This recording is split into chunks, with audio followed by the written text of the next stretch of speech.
The Street of Our Lady of the Fields. A short story from The King in Yellow by Robert W. Chambers. Et tous les jours passés dans la tristesse nous sont comptés comme des jours heureux. Part 1. The street is not fashionable, neither is it shabby. It is a pariah among streets, a street without a quarter. It is generally understood to lie outside the pale of the aristocratic Avenue de l'Observatoire. The students of the Montparnasse quarter consider it swell and will have none of it. The Latin quarter, from the Luxembourg, its northern frontier, sneers at its respectability and regards with disfavor the correctly costumed students who haunt it. Few strangers go into it. At times, however, the Latin Quarter students use it as a thoroughfare between the Rue de Rennes and the Bullier, but except for that and the weekly afternoon visits of parents and guardians to the convent near the Rue Vavin, the Street of Our Lady of the Fields is as quiet as a Passy boulevard. Perhaps the most respectable portion lies between the Rue de la Grande Chaumière and the Rue Vavin. At least this was the conclusion arrived at by the Reverend Joel Byram, as he rambled through it with Hastings in charge. To Hastings, the street looked pleasant in the bright June weather, and he had begun to hope for its selection when the Reverend Byram shied violently at the cross on the convent opposite. "Jesuits," he muttered. "Well," said Hastings wearily, "I imagine we won't find anything better. You say yourself that vice is triumphant in Paris, and it seems to me that in every street we find Jesuits or something worse." After a moment he repeated, "Or something worse, which of course I would not notice except for your kindness in warning me." Dr. Byram sucked in his lips and looked about him. He was impressed by the evident respectability of the surroundings. Then, frowning at the convent, he took Hastings's arm and shuffled across the street to an iron gateway, which bore the number 201 Baisse painted in white on a blue ground. Below this was a notice printed in English. 1. For porter, please oppress once. 2. For servant, please oppress twice. 3. For parlor, please oppress thrice. Hastings touched the electric button 3 times, and they were ushered through the garden and into the parlor by a trim maid.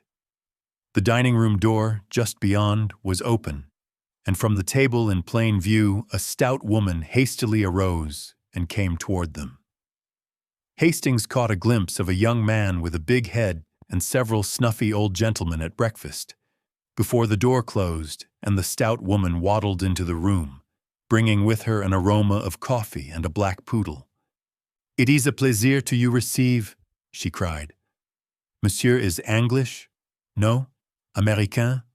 Of course. My pension it is for Américains surtout.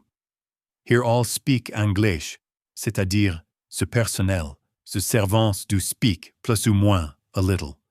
I am happy to have you comme pensionnaire." "Madame," began Dr. Byram, but was cut short again. "Ah, yes, I know. Ah, mon Dieu. You do not speak French, but you have come to learn. My husband does speak French with the pensionnaire. We have at the moment a family Américain who learn of my husband French." Here the poodle growled at Dr. Byram and was promptly cuffed by his mistress. "Veux-tu?" she cried with a slap. "Veux-tu? Oh, le vilain! Oh, le vilain!" "Mais, madame," said Hastings, smiling, "il n'a pas l'air très féroce." The poodle fled, and his mistress cried, "Ah, the accent charming! He does speak already French like a Parisian young gentleman." Then Dr. Byram managed to get in a word or two and gathered more or less information with regard to prices. "It is a pension sérieux. My clientele is of the best. Indeed, a pension de famille where one is at home." Then they went upstairs to examine Hastings' future quarters, test the bed springs, and arrange for the weekly towel allowance. Dr. Byram appeared satisfied. Madame Marotte accompanied them to the door and rang for the maid, But as Hastings stepped out into the gravel walk, his guide and mentor paused a moment and fixed Madame with his watery eyes. "You understand," he said, "that he is a youth of most careful bringing up, and his character and morals are without a stain. He is young and has never been abroad, never even seen a large city, and his parents have requested me, as an old family friend living in Paris, to see that he is placed under good influences. He is to study art, but on no account would his parents wish him to live in the Latin Quarter if they knew of the immorality which is rife there." A sound like the click of a latch interrupted him, and he raised his eyes, but not in time to see the maid slap the big-headed young man behind the parlor door. Madame coughed, cast a deadly glance behind her, and then beamed on Dr. Byram. "It is well that he come here. The pension more serious? Il n'en existe pas. It is not any," she announced with conviction. So, as there was nothing more to add, Dr. Byram joined Hastings at the gate. "I trust," he said, eyeing the convent, "that you will make no acquaintances among Jesuits." Hastings looked at the convent until a pretty girl passed before the gray facade, and then he looked at her. A young fellow with a paint box and canvas came swinging along, stopped before the pretty girl, said something during a brief but vigorous handshake at which they both laughed, and he went his way, calling back, "À demain, Valentine!" As in the same breath she cried, "À demain!" Valentine, thought Hastings. What a quaint name. And he started to follow the Reverend Joel Byram, who was shuffling towards the nearest tramway station. Part 2. "And you are pleased with Paris, Monsieur Astang?" demanded Madame Marotte the next morning, as Hastings came into the breakfast room of the pension, rosy from his plunge in the limited bath above. "I am sure I shall like it," he replied, wondering at his own depression of spirits. The maid brought him coffee and rolls. He returned the vacant glance of the big-headed young man and acknowledged diffidently the salutes of the snuffy old gentleman. He did not try to finish his coffee and sat crumbling a roll, unconscious of the sympathetic glances of Madame Marotte, who had tact enough not to bother him. Presently a maid entered with a tray on which were balanced 2 bowls of chocolate, and the snuffy old gentleman leered at her ankles. The maid deposited the chocolate at a table near the window and smiled at Hastings. Then a thin young lady, followed by her counterpart in all except years, marched into the room and took the table near the window. They were evidently American, but Hastings, if he expected any sign of recognition, was disappointed. To be ignored by compatriots intensified his depression. He fumbled with his knife and looked at his plate. The thin young lady was talkative enough. She was quite aware of Hastings' presence, ready to be flattered if he looked at her.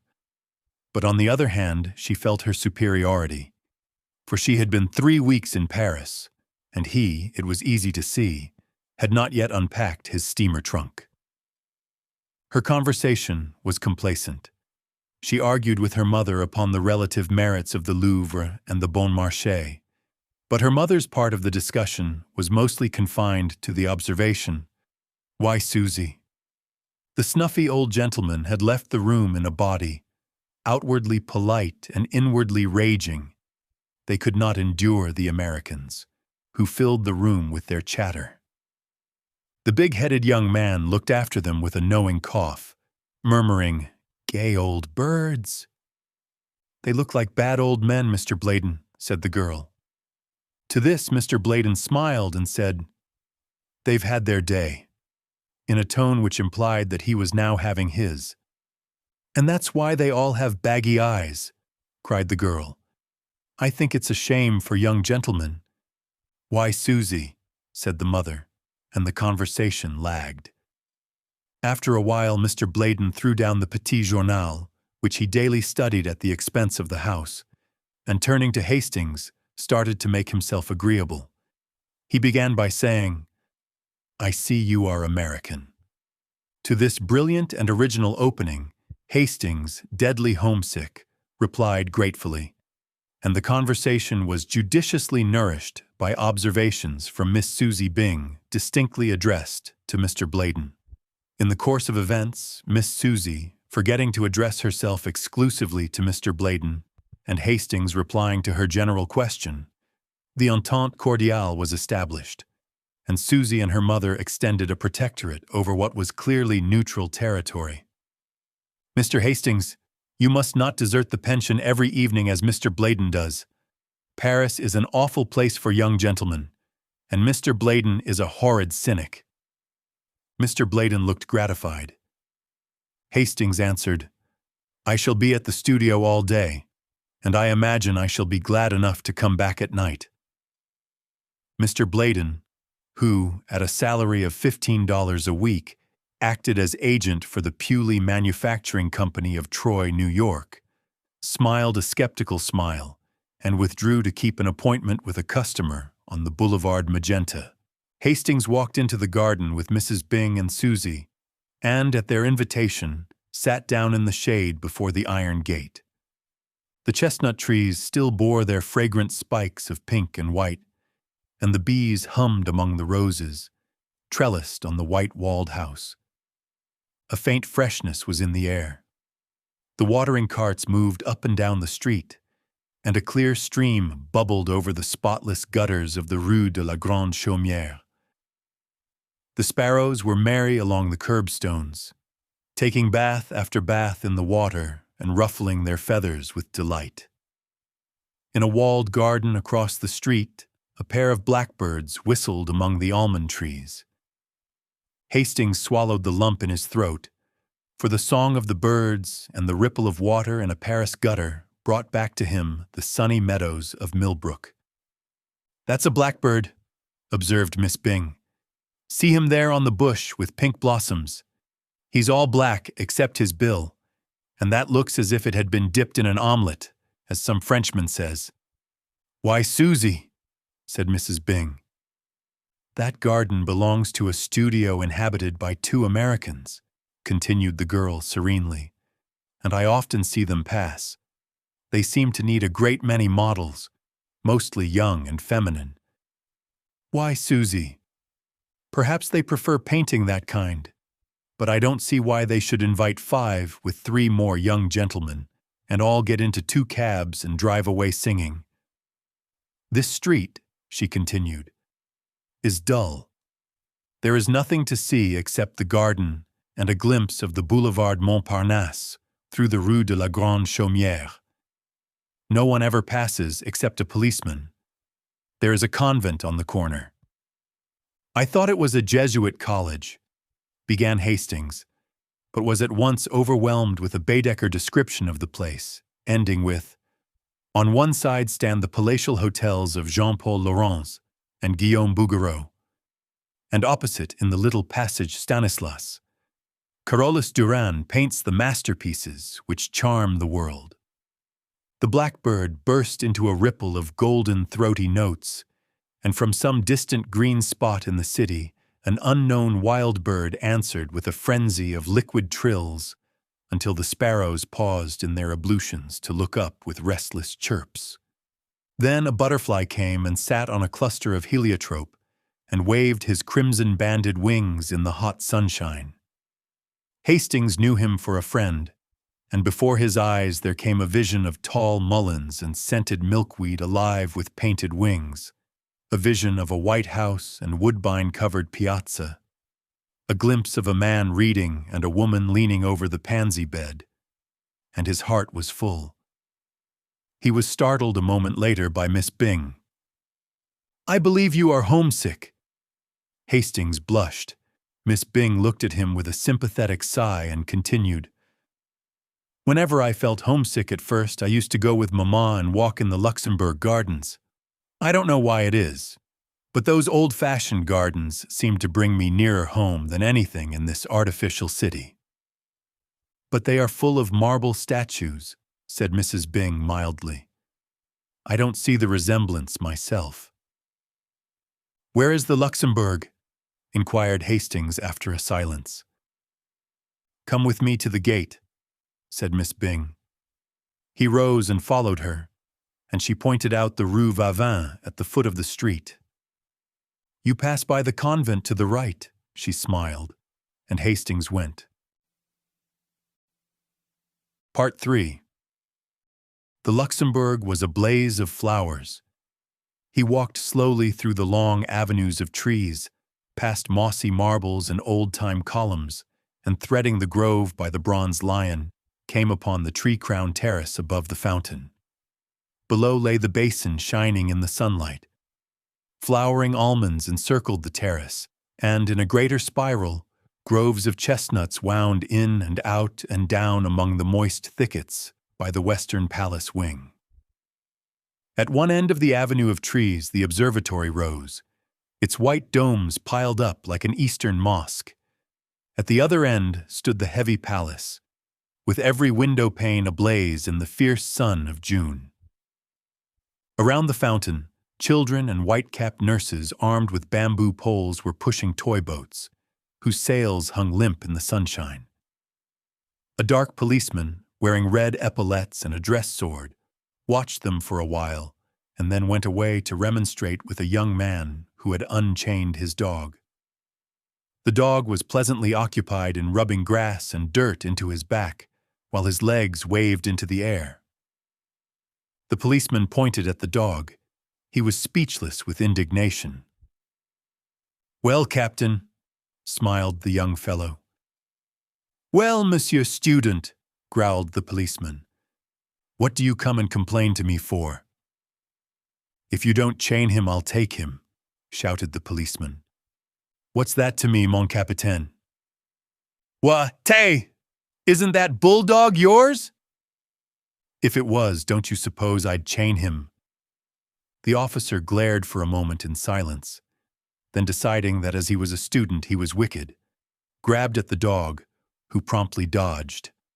Around and around the flower beds they raced, and when the officer came too near for comfort, the bulldog cut across a flower bed, which perhaps was not playing fair. The young man was amused, and the dog also seemed to enjoy the exercise.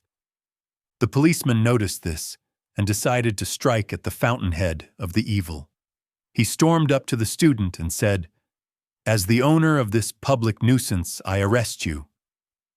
"But," objected the other, "I disclaim the dog." That was a poser. It was useless to attempt to catch the dog until 3 gardeners lent a hand. But then the dog simply ran away and disappeared in the Rue de Médicis. The policeman shambled off to find consolation among the white-capped nurses, and the student, looking at his watch, stood up yawning. Then catching sight of Hastings, he smiled and bowed. Hastings walked over to the marble, laughing. "Why, Clifford," he said, "I didn't recognize you." "It's my mustache," sighed the other. "I sacrificed it to humor a whim of a friend. What do you think of my dog?" "Then he is yours?" cried Hastings. "Of course. It's a pleasant change for him, this playing tag with policemen, but he is known now and I'll have to stop it. He's gone home. He always does when the gardeners take a hand. It's a pity. He's fond of rolling on lawns." Then they chatted for a moment of Hastings' prospects, and Clifford politely offered to stand his sponsor at the studio. "You see, old tabby, I mean Dr. Byram, told me about you before I met you," explained Clifford, "and Elliot and I will be glad to do anything we can." Then looking at his watch again, he muttered, "I have just 10 minutes to catch the Versailles train. Au revoir," and started to go, but catching sight of a girl advancing by the fountain, took off his hat with a confused smile. "Why are you not at Versailles?" she said, with an almost imperceptible acknowledgement of Hastings's presence. I'm going," murmured Clifford.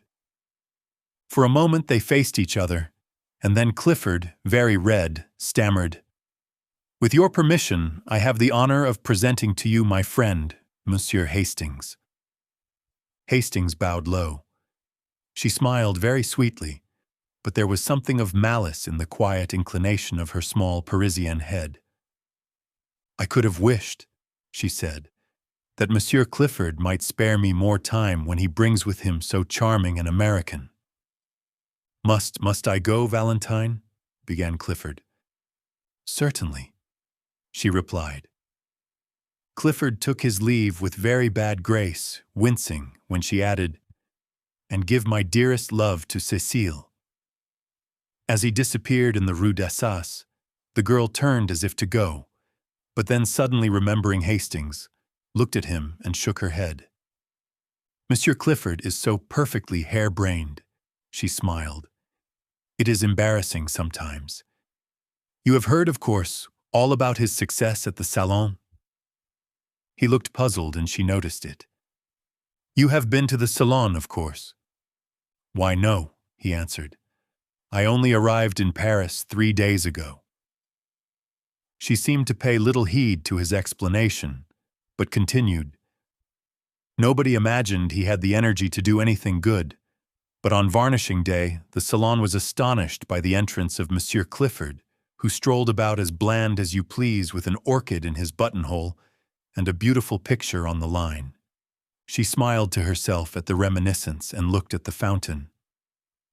"Monsieur Bouguereau told me that Monsieur Julien was so astonished that he only shook hands with Monsieur Clifford in a dazed manner, and actually forgot to pat him on the back. Fancy," she continued with much merriment, "fancy Papa Julien forgetting to pat one on the back."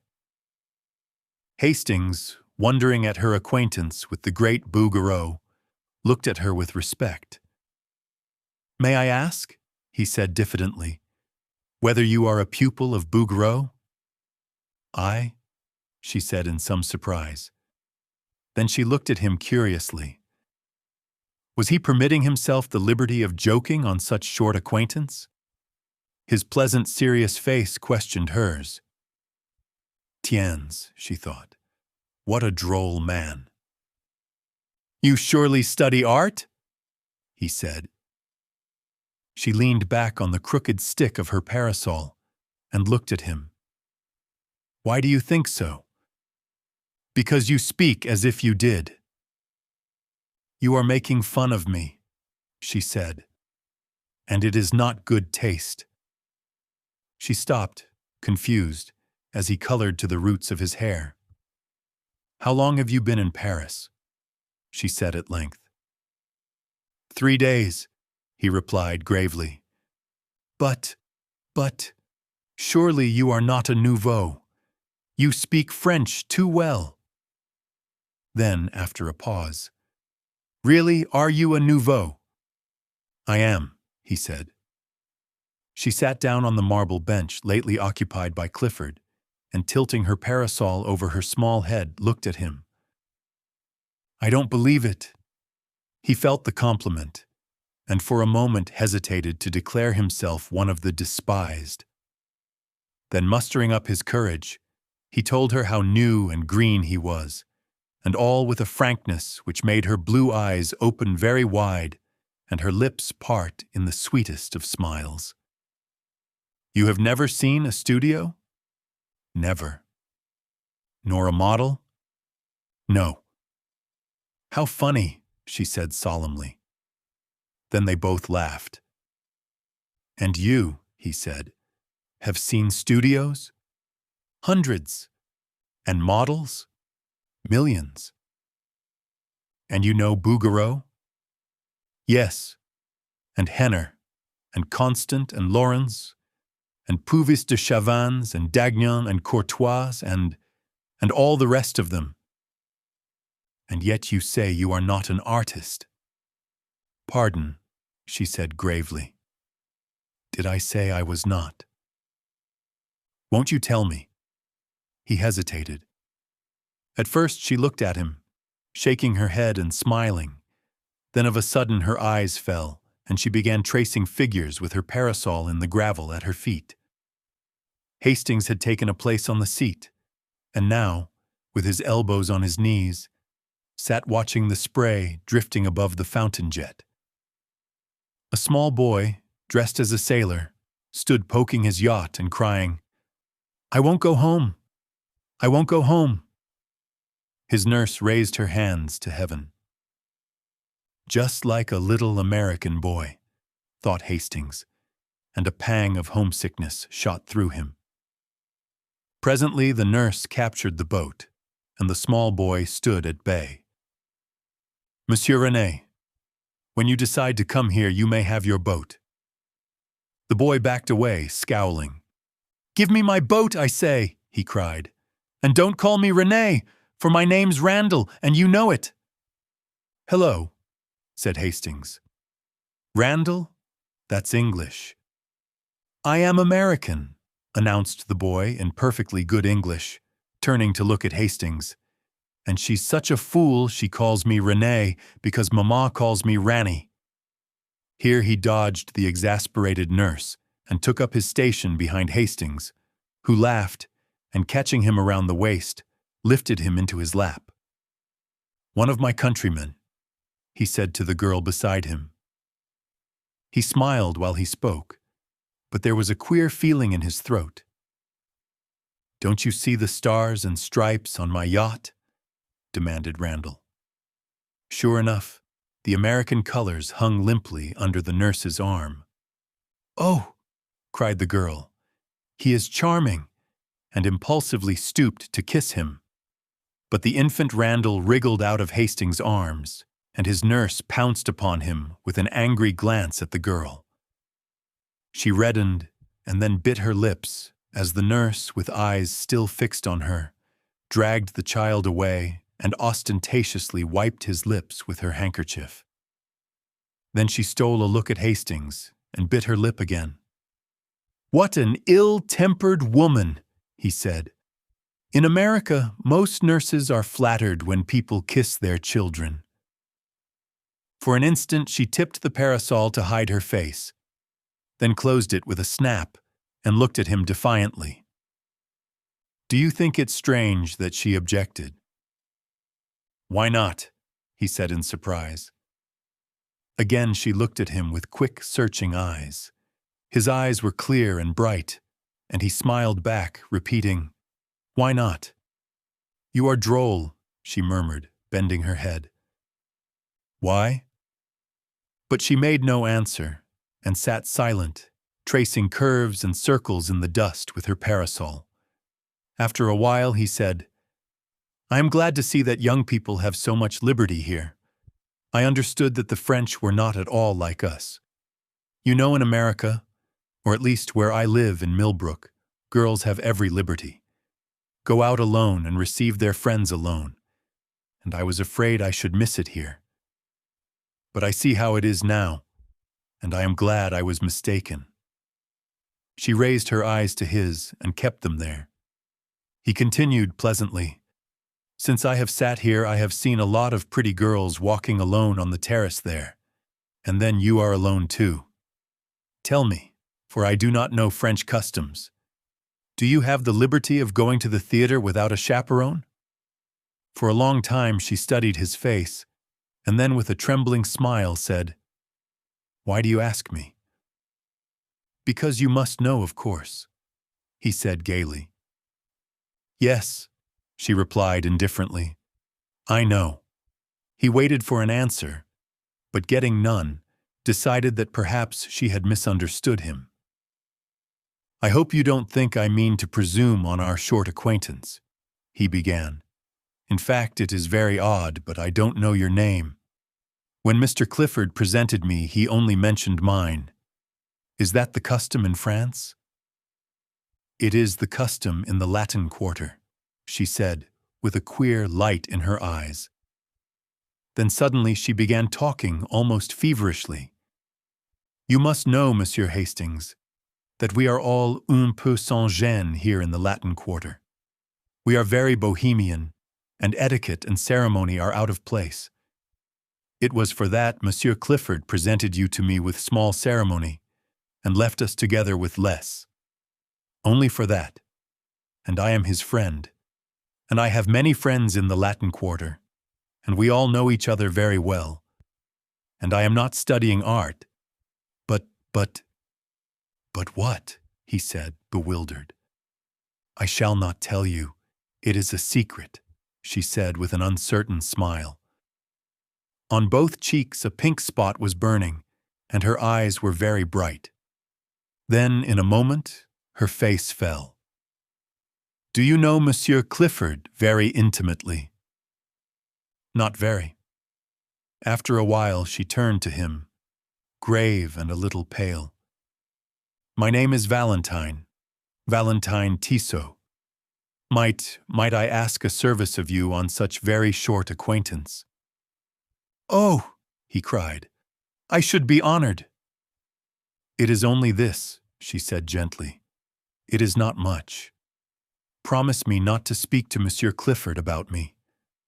Promise me that you will speak to no one about me. I promise, he said, greatly puzzled. She laughed nervously. I wish to remain a mystery.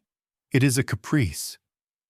But, he began, I had hoped that you might give Monsieur Clifford permission to present me at your house. My house, she repeated. I mean, where you live, in fact, to present me to your family. The change in the girl's face shocked him. I beg your pardon, he cried. I have hurt you. And as quick as a flash, she understood him because she was a woman. My parents are dead, she said. Presently he began again, very gently. Would it displease you if I beg you to receive me? It is the custom. I cannot, she answered. Then glancing up at him, I am sorry. I should like to, but believe me, I cannot. He bowed seriously and looked vaguely uneasy. It isn't because I don't wish to. I like you. You are very kind to me. Kind?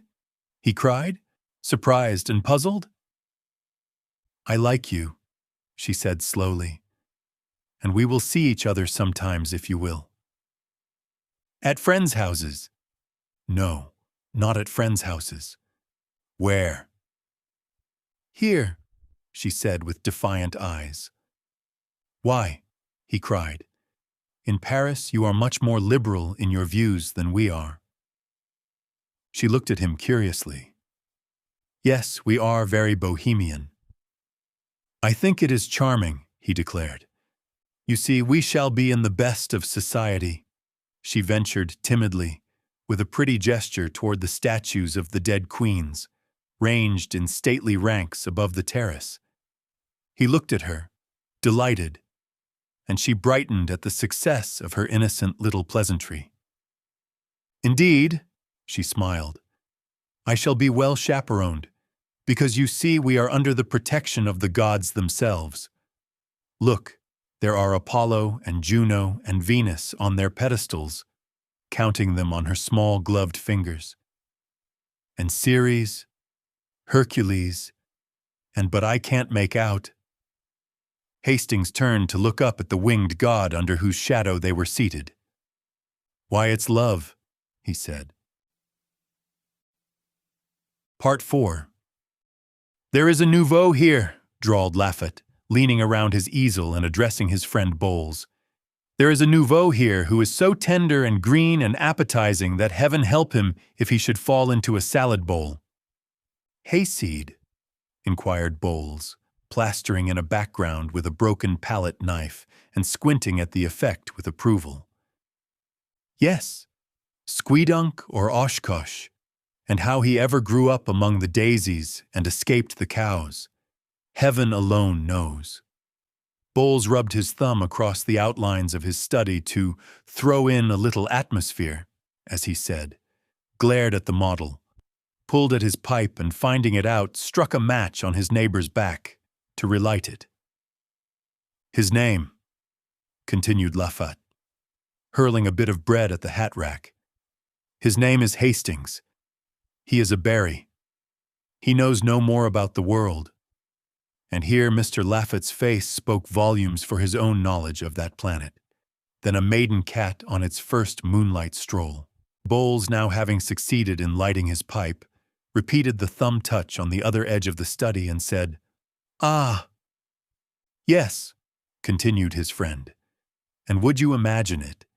He seems to think that everything here goes on as it does in his D little backwoods ranch at home. Talks about the pretty girls who walk alone in the street. Says how sensible it is, and how French parents are misrepresented in America.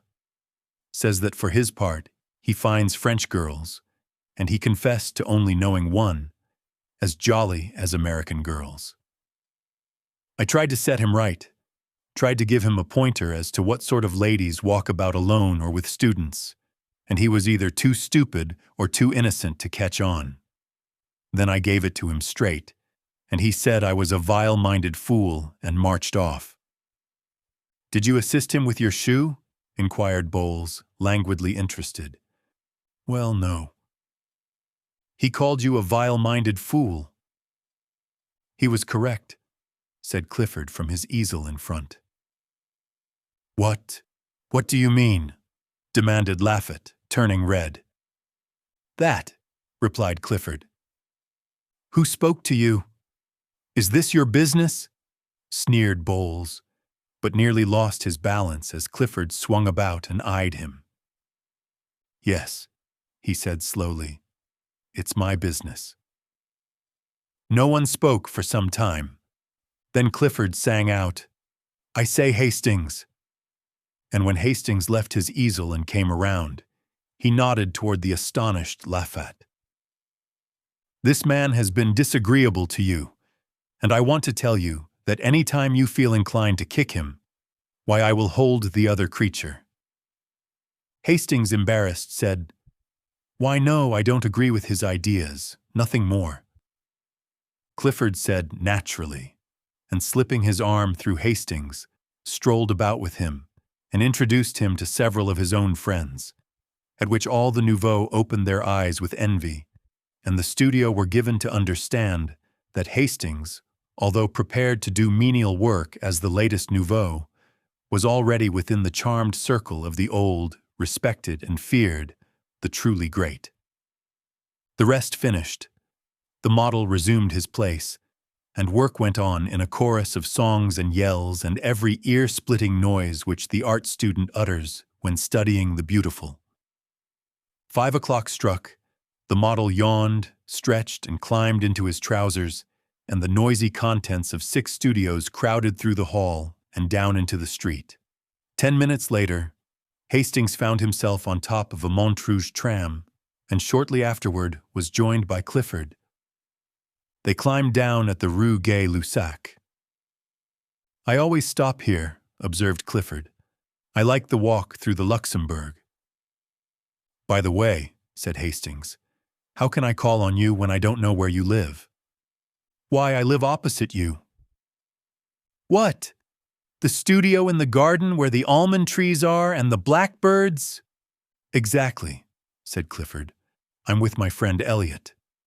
Hastings thought of the description of the 2 American artists which he had heard from Miss Susie Byng, and looked blank. Clifford continued, "Perhaps you had better let me know when you think of coming so that I will be sure to be there." He ended rather lamely.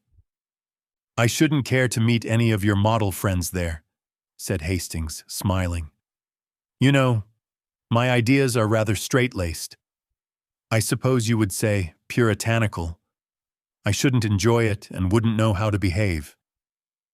"Oh, I understand," said Clifford, but added with great cordiality, "I'm sure we'll be friends, although you may not approve of me and my set, but you will like Severn and Selby because, well, they are like yourself, old chap."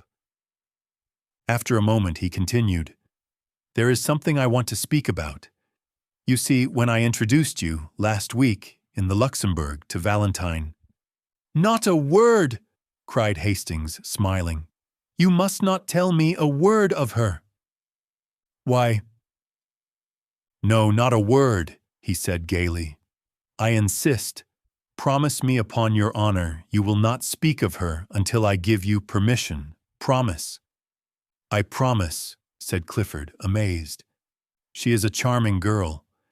We had such a delightful chat after you left, and I thank you for presenting me. But not another word about her until I give you permission. Oh, murmured Clifford. Remember your promise. He smiled as he turned into his gateway. Clifford strolled across the street and, traversing the ivy-covered alley, entered his garden. He felt for his studio key, muttering, I wonder, but of course he doesn't. He entered the hallway and, fitting the key into the door, stood staring at the 2 cards tacked over the panels. Foxhall Clifford. Richard Osborne Elliot. Why the devil doesn't he want me to speak of her? He opened the door and, discouraging the caresses of 2 brindle bulldogs, sank down on the sofa. Elliot sat smoking and sketching with a piece of charcoal by the window. Hello, he said, without looking around. Clifford gazed absently at the back of his head, murmuring, I'm afraid that man is too innocent. I say, Elliot, he said at last. Hastings, you know the chap that old Tabby Byram came around here to tell us about, the day you had to hide Colette in the armoire? Yes, what's up? Oh, nothing. He's a brick. Yes, said Elliot without enthusiasm. Don't you think so? Demanded Clifford. Why, yes. But he is going to have a tough time when some of his illusions are dispelled. More shame to those who dispel 'em. Yes. Wait until he comes to pay his call on us, unexpectedly, of course. Clifford looked virtuous and lighted a cigar. I was just going to say, he observed, that I have asked him not to come without letting us know, so I can postpone any orgy you may have intended. Ah! Cried Elliot indignantly. I suppose you put it to him in that way. Not exactly, grinned Clifford. Then more seriously, I don't want anything to occur here to bother him. He's a brick, and it's a pity we can't be more like him. I am, observed Elliot complacently, only living with you. Listen, cried the other. I have managed to put my foot in it in great style. Do you know what I've done? Well, the first time I met him in the street, or rather, it was in the Luxembourg, I introduced him to Valentine. Did he object? Believe me, said Clifford solemnly, this rustic Hastings has no more idea that Valentine is Valentine than he has that he himself is a beautiful example of moral decency in a quarter where morals are as rare as elephants. I heard enough in a conversation between that blackguard Loffat and the little immoral eruption Bowles to open my eyes. I tell you, Hastings is a trump. He's a healthy, clean-minded young fellow, bred in a small country village, brought up with the idea that saloons are way stations to hell. And as for women... Well? Demanded Elliot. Well, said Clifford. His idea of the dangerous woman is probably a painted Jezebel. Probably, replied the other. He's a trump, said Clifford. And if he swears the world is as good and pure as his own heart, I'll swear he's right. Elliot rubbed his charcoal on his file to get a point and turned to his sketch, saying, He will never hear any pessimism from Richard Osborne E. He's a lesson to me, said Clifford. Then he unfolded a small, perfumed note, written on rose-colored paper, which had been lying on the table before him. He read it, smiled, whistled a bar or two from Miss Heliot, and sat down to answer it on his best cream-laid notepaper.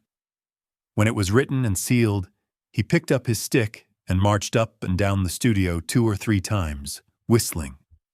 Going out? Inquired the other, without turning. Yes, he said, but lingered a moment over Elliot's shoulder, watching him pick out the lights in his sketch with a bit of bread. Tomorrow is Sunday, he observed after a moment's silence. Well? Inquired Elliot. Have you seen Colette? No, I will tonight. She and Roden and Jacqueline are coming to Boulant's. I suppose you and Cécile will be there. Well, no, replied Clifford. Cécile dines at home tonight, and I had an idea of going to Mignon's. Elliot looked at him with disapproval. You can make all the arrangements for La Roche without me, he continued, avoiding Elliot's eyes. What are you up to now? Nothing, protested Clifford. Don't tell me, replied his chum with scorn. Fellows don't rush off to Mignon's when the set dine at Boulant's. Who is it now? But no, I won't ask that. What's the use? Then he lifted up his voice in complaint and beat upon the table with his pipe. What's the use of ever trying to keep track of you? What will Cécile say? Oh, yes. What will she say? It's a pity you can't be constant 2 months, yes, by Jove. And the quarter is indulgent. But you abuse its good nature and mine too. Presently he arose, and jamming his hat on his head, marched to the door. Heaven alone knows why anyone puts up with your antics, but they all do, and so do I. If I were Cécile or any of the other pretty fools after whom you have toddled, and will, in all human probabilities, continue to toddle, I say. If I were Cécile, I'd spank you. Now I'm going to Boulant's, and as usual I shall make excuses for you and arrange the affair, and I don't care a continental where you are going. But by the skull of the studio skeleton, if you don't turn up tomorrow with your sketching kit under one arm and Cécile under the other, if you don't turn up in good shape, I'm done with you, and the rest can think what they please. Good night. Clifford said good night with as pleasant a smile as he could muster, and then sat down with his eyes on the door. He took out his watch and gave Elliot 10 minutes to vanish, then rang the concierge's call, murmuring, Oh dear, why the devil do I do it? Alfred, he said, as that gimlet-eyed person answered the call. Make yourself clean and proper, Alfred, and replace your sabots with a pair of shoes. Then put on your best hat and take this letter to the big White House in the Rue de Dragon. There is no answer, mon petit Alfred. The concierge departed with a snort, in which unwillingness for the errand and affection for Monsieur Clifford were blended. Then, with great care, the young fellow arrayed himself in all the beauties of his and Elliot's wardrobe. He took his time about it, and occasionally interrupted his toilet to play his banjo or make pleasing diversion for the bulldogs by gambling about on all fours. I've got 2 hours before me, he thought, and borrowed a pair of Elliot's silken footgear, with which he and the dogs played ball until he decided to put them on. Then he lighted a cigarette and inspected his dress coat. When he had emptied it of 4 handkerchiefs, a fan, and a pair of crumpled gloves as long as his arm, he decided it was not suited to add éclat to his charms and cast about in his mind for a substitute. Elliot was too thin, and anyway his coats were now under lock and key. Rowden probably was as badly off as himself. Hastings was the man. But when he threw on a smoking jacket and sauntered over to Hastings' house, he was informed that he had been gone over an hour. Now, where in the name of all that's reasonable could he have gone?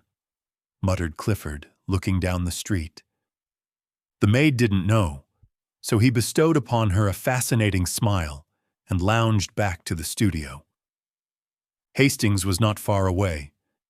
The Luxembourg is within 5 minutes' walk of the Rue Notre-Dame-des-Champs, and there he sat under the shadow of a winged god, and there he had sat for an hour, poking holes in the dust and watching the steps which lead from the northern terrace to the fountain. The sun hung, a purple globe, above the misty hills of Meudon.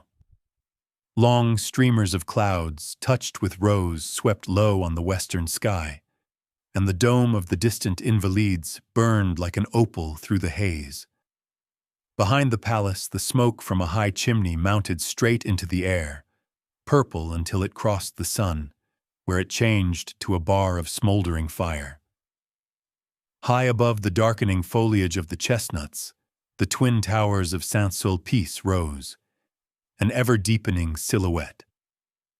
A sleepy blackbird was caroling in some near thicket, and pigeons passed and repassed with the whisper of soft winds in their wings.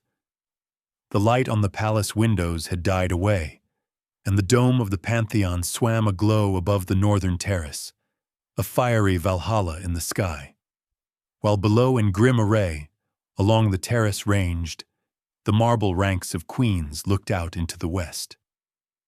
From the end of the long walk by the northern facade of the palace came the noise of omnibuses and the cries of the street. Hastings looked at the palace clock. 6, and as his own watch agreed with it, he fell to poking holes in the gravel again. A constant stream of people passed between the Odeon and the fountain. Priests in black, with silver-buckled shoes, line soldiers, slouchy and rakish, neat girls without hats bearing milliners' boxes, students with black portfolios and high hats, students with berets and big canes, nervous, quick-stepping officers, symphonies in turquoise and silver, ponderous, jangling cavalrymen all over dust, pastry cooks' boys skipping along with utter disregard for the safety of the basket balanced on the impish head, and then the lean outcast, the shambling Paris tramp, slouching with shoulders bent and little eye furtively scanning the ground for smokers' refuse.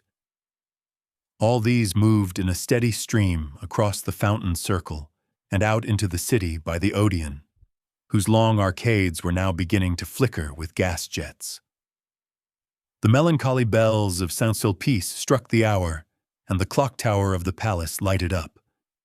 Then hurried steps sounded across the gravel, and Hastings raised his head. "How late you are," he said, but his voice was hoarse and only his flushed face told how long had seemed the waiting. She said, "I was kept. Indeed, I was so much annoyed. And I may only stay a moment." She sat down beside him, casting a furtive glance over her shoulder at the god upon his pedestal. What a nuisance, that intruding Cupid still there. "Wings and arrows, too," said Hastings, unheeding her motion to be seated. "Wings," she murmured. "Oh, yes. To fly away with when he's tired of his play." Of course it was a man who conceived the idea of wings. Otherwise Cupid would have been insupportable. "Do you think so?" "Ma foi, it's what men think." "And women?" "Oh," she said, with a toss of her small head. "I really forget what we were speaking of." "We were speaking of love," said Hastings. "I was not," said the girl. Then looking up at the marble god, "I don't care for this one at all. I don't believe he knows how to shoot his arrows. No, indeed, he is a coward. He creeps up like an assassin in the twilight. I don't approve of cowardice," she announced, and turned her back on the statue. "I think," said Hastings quietly, "that he does shoot fairly. Yes, and even gives one warning." "Is it your experience, Monsieur Hastings?" He looked straight into her eyes and said, "He is warning me." "Heed the warning, then," she cried, with a nervous laugh. As she spoke, she stripped off her gloves and then carefully proceeded to draw them on again. When this was accomplished, she glanced at the palace clock, saying, "Oh dear, how late it is," furled her umbrella, then unfurled it, and finally looked at him. "No," he said, "I shall not heed his warning." "Oh dear," she sighed again, "still talking about that tiresome statue." Then stealing a glance at his face, I suppose I suppose you are in love." "I don't know," he muttered. "I suppose I am." She raised her head with a quick gesture. "You seem delighted at the idea," she said, but bit her lip and trembled as his eyes met hers. Then sudden fear came over her, and she sprang up, staring into the gathering shadows. "Are you cold?" he said. But she only answered, oh dear, it is late. So late. I must go. Good night." She gave him her gloved hand a moment, and then withdrew it with a start. "What is it?" he insisted. "Are you frightened?" She looked at him strangely. No, not frightened. You are very good to me." "By Jove," he burst out. "What do you mean by saying I'm good to you? That's at least the third time, and I don't understand." The sound of a drum from the guardhouse at the palace cut him short. "Listen," she whispered. "They are going to close. It's late, oh, so late." The rolling of the drum came nearer and nearer, and then the silhouette of the drummer cut the sky above the eastern terrace. The fading light lingered a moment on his belt and bayonet. Then he passed into the shadows, drumming the echoes awake. The roll became fainter along the eastern terrace, then grew and rattled with increasing sharpness when he passed the avenue by the Bronze Lion and turned down the western terrace walk. Louder and louder the drum sounded, and the echoes struck back the notes from the gray palace wall. And now the drummer loomed up before them, his red trousers a dull spot in the gathering gloom. The brass of his drum and bayonet touched with a pale spark, his epaulettes tossing on his shoulders. He passed, leaving the crash of the drum in their ears, and far into the alley of trees they saw his little tin cup shining on his haversack. Then the sentinels began the monotonous cry, "En ferme! En ferme!" and the bugle blew from the barracks in the Rue de Tournon. "En ferme! En ferme!" "Good night," she whispered. "I must return alone tonight." He watched her until she reached the northern terrace, and then sat down on the marble seat until a hand on his shoulder and a glimmer of bayonets warned him away. She passed on through the grove, and turning into the Rue de Médicis, traversed it to the boulevard. At the corner she bought a bunch of violets and walked on along the boulevard to the Rue des Écoles. A cab was drawn up before Boulogn's, and a pretty girl aided by Elliot jumped out. "Valentine," cried the girl, "come with us." "I can't," she said, stopping a moment. "I have a rendezvous at Mignon's." "Not Victor?" cried the girl, laughing, but she passed with a little shiver, nodding good night. Then turning into the Boulevard Saint-Germain, she walked a tittle faster to escape a gay party sitting before the Café Cluny, who called to her to join them. At the door of the restaurant, Mignon stood a coal-black Negro in buttons. He took off his peaked cap as she mounted the carpeted stairs. "Send Eugene to me," she said at the office, and passing through the hallway to the right of the dining room, stopped before a row of paneled doors. A waiter passed, and she repeated her demand for Eugene, who presently appeared, noiselessly skipping, and bowed, murmuring, "Madame." "Who is here?" "No one in the cabinets, madame. In the half, Madame Madelon and Monsieur Gay, Monsieur de Clamart, Monsieur Clisson, Madame Marie, and their set." Then he looked around, and bowing again murmured, "Monsieur awaits Madame since half an hour." And he knocked at one of the paneled doors bearing the number 6. Clifford opened the door, and the girl entered. The garçon bowed her in, and whispering, "Will Monsieur have the goodness to ring?" vanished. He helped her off with her jacket and took her hat and umbrella. When she was seated at the little table with Clifford opposite, she smiled and leaned forward on both elbows, looking him in the face. "What are you doing here?" she demanded. Waiting, he replied, in accents of adoration. For an instant she turned and examined herself in the glass. The wide blue eyes, the curling hair, the straight nose and short curled lip flashed in the mirror an instant only, and then its depths reflected her pretty neck and back. Thus do I turn my back on vanity, she said, and then leaning forward again. What are you doing here? Waiting for you, repeated Clifford, slightly troubled. And Cécile. Now don't, Valentine. Do you know, she said calmly, I dislike your conduct? He was a little disconcerted and rang for Eugene to cover his confusion. The soup was bisque, and the wine Pommery, and the courses followed each other with the usual regularity until Eugene brought coffee, and there was nothing left on the table but a small silver lamp. Valentine, said Clifford, after having obtained permission to smoke, is it the vaudeville or the El Dorado? Or both? Or the Nouveau Cirque? Or— It is here, said Valentine. Well, he said, greatly flattered, I'm afraid I couldn't amuse you. Oh yes, you are funnier than the El Dorado. Now see here, don't guy me, Valentine. You always do, and, you know what they say, a good laugh kills. What? Love and all that. She laughed until her eyes were moist with tears. Tiens, she cried. He is dead, then. Clifford eyed her with growing alarm. Do you know why I came? She said. No, he replied uneasily. I don't. How long have you made love to me?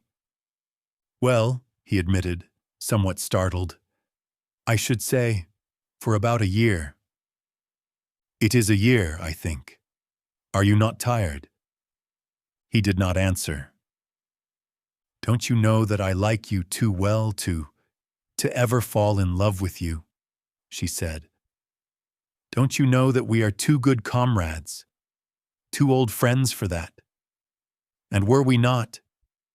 Do you think that I do not know your history, Monsieur Clifford? Don't be so sarcastic, he urged. Don't be unkind, Valentine. I'm not. I'm kind. I'm very kind. To you and to Cécile. Cécile is tired of me. I hope she is, said the girl, for she deserves a better fate. Tiens, do you know your reputation in the quarter? Of the inconstant, the most inconstant, utterly incorrigible and no more serious than a gnat on a summer night. Poor Cécile. Clifford looked so uncomfortable that she spoke more kindly. I like you. You know that. Everybody does. You are a spoiled child here. Everything is permitted you and everyone makes allowance. But everyone cannot be a victim to caprice. Caprice! He cried. By Jove, if the girls of the Latin Quarter are not capricious, never mind about that. You must not sit in judgment, you of all men. Why are you here tonight? Oh, she cried. I will tell you why. Monsieur receives a little note. He sends a little answer. He dresses in his conquering raiment. I don't, said Clifford, very red. You do, and it becomes you, she retorted with a faint smile. Then again, very quietly, I am in your power, but I know I am in the power of a friend. I have come to acknowledge it to you here, and it is because of that I am here to beg of you a favor. Clifford opened his eyes, but said nothing. I am in great distress of mind. It is Monsieur Hastings. Well, said Clifford, in some astonishment. I want to ask you, she continued in a low voice. I want to ask you to, in case you should speak of me before him, not to say, I shall not speak of you to him, he said quietly. Can you prevent others? I might if I was present. May I ask why? That is not fair, she murmured. You know how he considers me, as he considers every woman. You know how different he is from you and the rest. I have never seen a man, such a man as Monsieur Hastings. He let his cigarette go out unnoticed. I am almost afraid of him, afraid he should know what we all are in the quarter. Oh, I do not wish him to know. I do not wish him to turn from me, to cease from speaking to me as he does. You and the rest cannot know what it has been to me. I could not believe him. I could not believe he was so good and noble. I do not wish him to know so soon. He will find out, sooner or later. He will find out for himself, and then he will turn away from me. Why? She cried passionately. Why should he turn from me and not from you? Clifford, much embarrassed, eyed his cigarette. The girl rose, very white. He is your friend. You have a right to warn him. He is my friend, he said at length. They looked at each other in silence. Then she cried, By all that I hold to me most sacred, you need not warn him. I shall trust your word, he said pleasantly. Part 5. The month passed quickly for Hastings and left few definite impressions after it. It did leave some, however. One was a painful impression of meeting Mr. Bladden on the Boulevard des Capucines, in company with a very pronounced young person whose laugh dismayed him, and when at last he escaped from the café where Mr. Bladden had hauled him, to join them in a bock, he felt as if the whole boulevard was looking at him and judging him by his company. Later, an instinctive conviction regarding the young person with Mr. Bladden sent the hot blood into his cheek, and he returned to the pension in such a miserable state of mind that Miss Byng was alarmed and advised him to conquer his homesickness at once. Another impression was equally vivid. One Saturday morning, feeling lonely, his wanderings about the city brought him to the Gare Saint-Lazare. It was early for breakfast, but he entered the Hotel Terminus and took a table near the window. As he wheeled about to give his order, a man passing rapidly along the aisle collided with his head, and looking up to receive the expected apology, he was met instead by a slap on the shoulder and a hearty, "What the deuce are you doing here, old chap?" It was Rowden, who seized him and told him to come along. So, mildly protesting, he was ushered into a private dining room where Clifford, rather red, jumped up from the table and welcomed him with a startled air, which was softened by the unaffected glee of Rowden and the extreme courtesy of Elliot. The latter presented him to 3 bewitching girls who welcomed him so charmingly and seconded Rowden in his demand that Hastings should make one of the party, that he consented at once. While Elliot briefly outlined the projected excursion to La Roche, Hastings delightedly ate his omelette and returned the smiles of encouragement from Cécile and Colette and Jacqueline. Meantime, Clifford in a bland whisper was telling Rowden what an ass he was. Poor Rowden looked miserable until Elliot, divining how affairs were turning, frowned on Clifford and found a moment to let Rowden know that they were all going to make the best of it. "You shut up," he observed to Clifford. "It's fate, and that settles it." "It's Rowden, and that settles it," murmured Clifford, concealing a grin. For after all, he was not Hastings' wet nurse. So it came about that the train which left the Gare Saint-Lazare at 9:15 a.m. stopped a moment in its career towards Havre and deposited at the red-roofed station of La Roche a merry party, armed with sunshades, trout rods, and one cane, carried by the non-combatant, Hastings. Then, when they had established their camp in a grove of sycamores which bordered the little river Epte, Clifford, the acknowledged master of all that pertained to sportsmanship, took command. You, Rowden, he said, divide your flies with Elliot and keep an eye on him, or else he'll be trying to put on a float and sinker. Prevent him by force from grubbing about for worms. Elliot protested, but was forced to smile in the general laugh. You make me ill, he asserted. Do you think this is my first trout? I shall be delighted to see your first trout, said Clifford, and dodging a fly hook, hurled with intent to hit, proceeded to sort and equip 3 slender rods destined to bring joy and fish to Cécile, Colette, and Jacqueline. With perfect gravity, he ornamented each line with 4 split shot, a small hook, and a brilliant quill float. I shall never touch the worms, announced Cécile with a shudder. Jacqueline and Colette hastened to sustain her, and Hastings pleasantly offered to act in the capacity of general baiter and taker-off of fish. But Cécile, doubtless fascinated by the gaudy flies in Clifford's book, decided to accept lessons from him in the true art, and presently disappeared up the EPT with Clifford in tow. Elliot looked doubtfully at Colette. I prefer gudgeons, said that damsel with decision. And you and Monsieur Rowden may go away when you please. May they not, Jacqueline? Certainly, responded Jacqueline. Elliot, undecided, examined his rod and reel. You've got your reel on wrong side up, observed Rowden. Elliot wavered and stole a glance at Colette.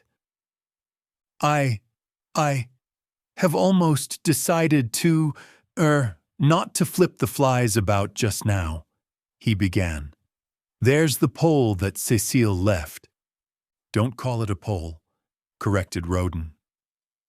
Rod, then, continued Elliot, and started off in the wake of the 2 girls, but was promptly collared by Rowden. No, you don't.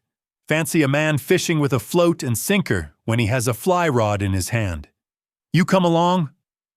Where the placid little Epte flows down between its thickets to the Seine, a grassy bank shadows the haunt of the gudgeon, and on this bank sat Colette and Jacqueline, and chattered and laughed and watched the swerving of the scarlet quills, while Hastings, his hat over his eyes, his head on a bank of moss, listened to their soft voices and gallantly unhooked the small and indignant gudgeon when a flash of a rod and a half-suppressed scream announced a catch. The sunlight filtered through the leafy thickets, awaking to song the forest birds. Magpies in spotless black and white flirted past, alighting nearby with a hop and bound and twitch of the tail. Blue and white jays with rosy breasts shrieked through the trees, and a low-sailing hawk wheeled among the fields of ripening wheat, putting to flight flocks of twittering hedge-birds. Across the Seine, a gull dropped on the water like a plume. The air was pure and still. Scarcely a leaf moved. Sounds from a distant farm came faintly, the shrill cock-crow and dull baying. Now and then, a steam tug with big raking smoke pipe, bearing the name Gep 27, plowed up the river, dragging its interminable train of barges, or a sailboat dropped down with the current towards sleepy Rouen. A faint, fresh odor of earth and water hung in the air, and through the sunlight, orange-tipped butterflies danced above the marsh grass. Soft, velvety butterflies flapped through the mossy woods. Hastings was thinking of Valentine. It was 2 o'clock when Elliot strolled back, and frankly admitting that he had eluded Rowden, sat down beside Colette and prepared to doze with satisfaction. "Where are your trout?" said Colette severely. "They still live," murmured Elliot, and went fast asleep. Rowden returned shortly after, and casting a scornful glance at the slumbering one, displayed 3 crimson-flecked trout. "And that," smiled Hastings lazily, "that is the holy end to which the faithful plod, the slaughter of these small fish with a bit of silk and feather." Rowden disdained to answer him.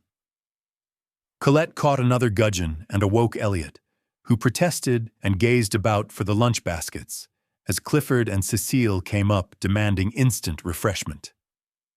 Cecile's skirts were soaked and her gloves torn, but she was happy, and Clifford, dragging out a 2-pound trout, stood still to receive the applause of the company. "Where the deuce did you get that?" demanded Elliot. Cecile, wet and enthusiastic, recounted the battle, and then Clifford eulogized her powers with the fly, and in proof produced from his creel a defunct chub, which, he observed, just missed being a trout. They were all very happy at luncheon, and Hastings was voted charming. He enjoyed it immensely, only it seemed to him at moments that flirtation went further in France than in Millbrook, Connecticut, and he thought that Cecile might be a little less enthusiastic about Clifford, that perhaps it would be quite as well if Jacqueline sat further away from Rowden, and that possibly Colette could have, for a moment at least, taken her eyes from Elliot's face. Still, he enjoyed it, except when his thoughts drifted to Valentine, and then he felt that he was very far away from her. La Roche is at least an hour and a half from Paris.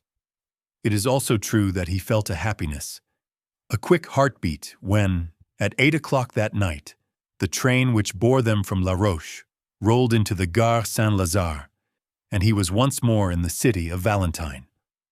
"Good night," they said, pressing around him. "You must come with us next time." He promised, and watched them, 2 by 2, drift into the darkening city, and stood so long that, when again he raised his eyes, the vast boulevard was twinkling with gas jets through which the electric lights stared like moons. Part 6. It was with another quick heartbeat that he awoke next morning, for his first thought was of Valentine. The sun already gilded the towers of Notre Dame. The clatter of workmen's sabots awoke sharp echoes in the street below, and across the way a blackbird in a pink almond tree was going into an ecstasy of trills. He determined to awake Clifford for a brisk walk in the country, hoping later to beguile that gentleman into the American church for his soul's sake. He found Alfred the gimlet-eyed washing the asphalt walk which led to the studio. "Monsieur Elliot?" he replied to the perfunctory inquiry. "Je ne sais pas." "And Monsieur Clifford?" began Hastings, somewhat astonished. "Monsieur Clifford," said the concierge with fine irony, "will be pleased to see you, as he retired early. In fact, he has just come in." Hastings hesitated while the concierge pronounced a fine eulogy on people who never stayed out all night, and then came battering at the lodge gate during hours which even a gendarme held sacred to sleep. He also discoursed eloquently upon the beauties of temperance, and took an ostentatious draught from the fountain in the court. "I do not think I will come in," said Hastings. "Pardon, monsieur," growled the concierge. "Perhaps it would be well to see Monsieur Clifford. He possibly needs aid. Me he drives forth with hairbrushes and boots. It is a mercy if he has not set fire to something with his candle." Hastings hesitated for an instant, but swallowing his dislike of such a mission, walked slowly through the ivy-covered alley and across the inner garden to the studio. He knocked. Perfect silence. Then he knocked again, and this time something struck the door from within with a crash. "That," said the concierge, "was a boot." He fitted his duplicate key into the lock and ushered Hastings in. Clifford, in disordered evening dress, sat on the rug in the middle of the room. He held in his hand a shoe and did not appear astonished to see Hastings. "Good morning. Do you use Piers's soap?" he inquired with a vague wave of his hand and a vaguer smile. Hastings' heart sank. "For heaven's sake," he said. "Clifford, go to bed." "Not while that Alfred pokes his shaggy head in here and I have a shoe left." Hastings blew out the candle, picked up Clifford's hat and cane, and said, with an emotion he could not conceal. "This is terrible, Clifford. I never knew you did this sort of thing." "Well, I do," said Clifford. "Where is Elliot?" "Old chap," returned Clifford, becoming maudlin. "Providence which feeds sparrows and that sort of thing, watcheth over the intemperate wanderer. Where is Elliot?" But Clifford only wagged his head and waved his arm about. "He's out there, somewhere about." Then suddenly feeling a desire to see his missing chum, lifted up his voice and howled for him. Hastings, thoroughly shocked, sat down on the lounge without a word. Presently, after shedding several scalding tears, Clifford brightened up and rose with great precaution. "Old chap," he observed, "do you want to see miracle? Well, here goes. I'm going to begin." He paused, beaming at vacancy. Miracle," he repeated. Hastings supposed he was alluding to the miracle of his keeping his balance, and said nothing. "I'm going to bed," he announced. "Poor old Clifford's going to bed, and that's her miracle." And he did with a nice calculation of distance and equilibrium which would have wrung enthusiastic yells of applause from Elliot had he been there to assist en connoisseur. But he was not. He had not yet reached the studio. He was on his way, however, and smiled with magnificent condescension on Hastings, who, half an hour later, found him reclining upon a bench in the Luxembourg. He permitted himself to be aroused, dusted, and escorted to the gate. Here, however, he refused all further assistance, and bestowing a patronizing bow upon Hastings, steered a tolerably true course for the Rue Vavin. Hastings watched him out of sight, and then slowly retraced his steps toward the fountain. At first he felt gloomy and depressed, but gradually the clear air of the morning lifted the pressure from his heart, and he sat down on the marble seat under the shadow of the winged god. The air was fresh and sweet with perfume from the orange flowers. Everywhere pigeons were bathing, dashing the water over their iris-hued breasts, flashing in and out of the spray or nestling almost to the neck along the polished basin. The sparrows, too, were abroad in force, soaking their dust-colored feathers in the limpid pool and chirping with might and main. Under the sycamores which surrounded the duck pond opposite the fountain of Marie de Medici, the waterfowl cropped the herbage or waddled in rows down the bank to embark on some solemn, aimless cruise.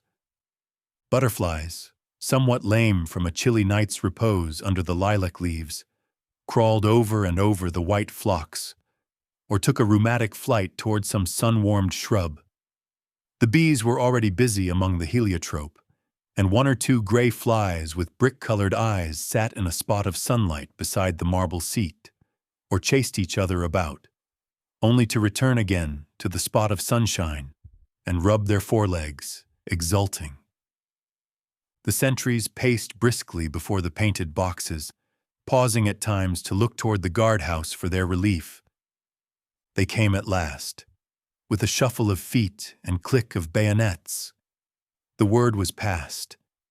The relief fell out, and away they went, crunch, crunch, across the gravel.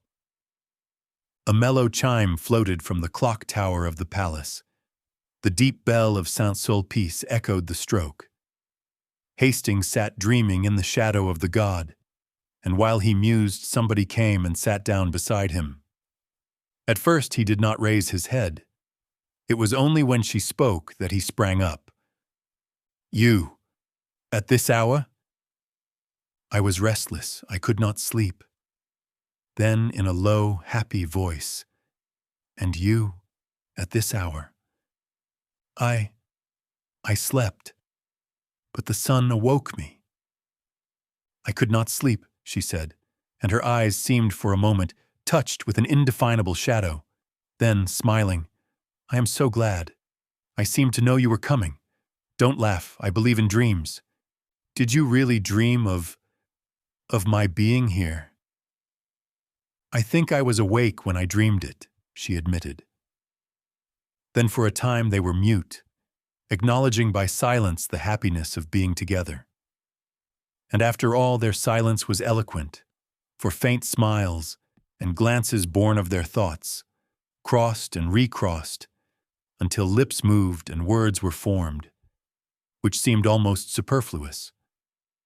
What they said was not very profound. Perhaps the most valuable jewel that fell from Hastings' lips bore direct reference to breakfast. I have not yet had my chocolate, she confessed. But what a material man you are. Valentine, he said impulsively, I do wish that you would, just for this once. Give me the whole day, just for this once. Oh dear, she smiled. Not only material, but selfish. Not selfish, hungry, he said, looking at her. A cannibal too. Oh dear. Will you, Valentine? But my chocolate, take it with me. But déjeuner. Together, at St. Cloud. But I can't. Together, all day long. Will you, Valentine? She was silent. Only for this once. Again that indefinable shadow fell across her eyes, and when it was gone, she sighed. Yes, together. Only for this once. All day? He said, doubting his happiness. All day, she smiled. And oh, I am so hungry. He laughed, enchanted. What a material young lady it is! On the Boulevard Saint-Michel, there is a crèmerie painted white and blue outside, and neat and clean as a whistle inside.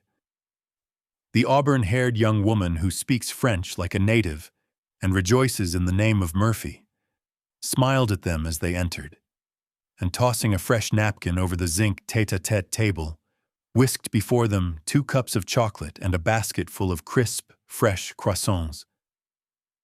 The primrose-colored pats of butter, each stamped with a shamrock in relief, seemed saturated with the fragrance of Normandy pastures.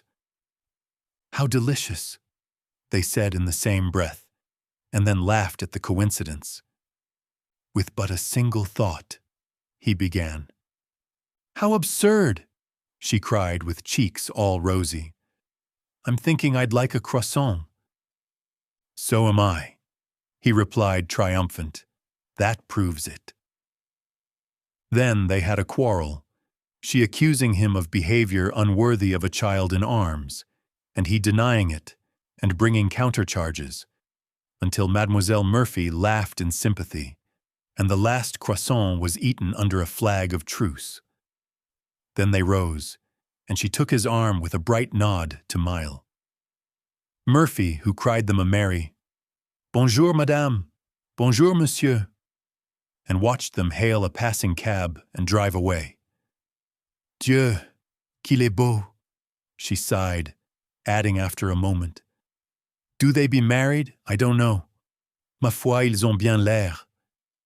The cab swung around the Rue de Médicis, turned into the Rue de Vaugirard, followed it to where it crosses the Rue de Rennes, and taking that noisy thoroughfare, drew up before the Gare Montparnasse. They were just in time for a train and scampered up the stairway and out to the cars as the last note from the starting gong rang through the arched station. The guard slammed the door of their compartment. A whistle sounded, answered by a screech from the locomotive, and the long train glided from the station, faster, faster, and sped out into the morning sunshine. The summer wind blew in their faces from the open window and sent the soft hair dancing on the girl's forehead. We have the compartment to ourselves, said Hastings. She leaned against the cushioned window seat, her eyes bright and wide open, her lips parted. The wind lifted her hat and fluttered the ribbons under her chin. With a quick movement she untied them, and drawing a long hat pin from her hat, laid it down on the seat beside her. The train was flying, The color surged in her cheeks, and with each quick-drawn breath, her breath rose and fell under the cluster of lilies at her throat. Trees, houses, ponds danced past, cut by a mist of telegraph poles. "Faster! Faster!" she cried. His eyes never left her, but hers, wide open and blue as the summer sky, seemed fixed on something far ahead, something which came no nearer, but fled before them as they fled. Was it the horizon, cut now by the grim fortress on the hill, now by the cross of a country chapel? Was it the summer moon, ghost-like, slipping through the vaguer blue above? "Faster! Faster!" she cried. Her parted lips burned scarlet. The car shook and shivered, and the fields streamed by like an emerald torrent. He caught the excitement, and his face glowed. "Oh!" she cried, and with an unconscious movement caught his hand, drawing him to the window beside her. "Look! Lean out with me." He only saw her lips move. Her voice was drowned in the roar of a trestle, but his hand closed in hers, and he clung to the sill. The wind whistled in their ears. "Not so far out, Valentine, take care," he gasped. Below, through the ties of the trestle, a broad river flashed into view and out again, as the train thundered along a tunnel, and away once more through the freshest of green fields. The wind roared about them. The girl was leaning far out from the window, and he caught her by the waist, crying, "Not too far!" But she only murmured, "Faster, faster. Away out of the city, out of the land, faster, faster, away out of the world." "What are you saying all to yourself?" he said, but his voice was broken, and the wind whirled it back into his throat. She heard him, and turning from the window, looked down at his arm about her. Then she raised her eyes to his. The car shook and the windows rattled. They were dashing through a forest now, and the sun swept the dewy branches with running flashes of fire. He looked into her troubled eyes.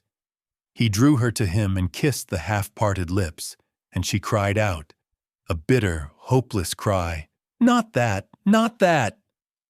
But he held her close and strong, whispering words of honest love and passion, and when she sobbed, not that, I have promised.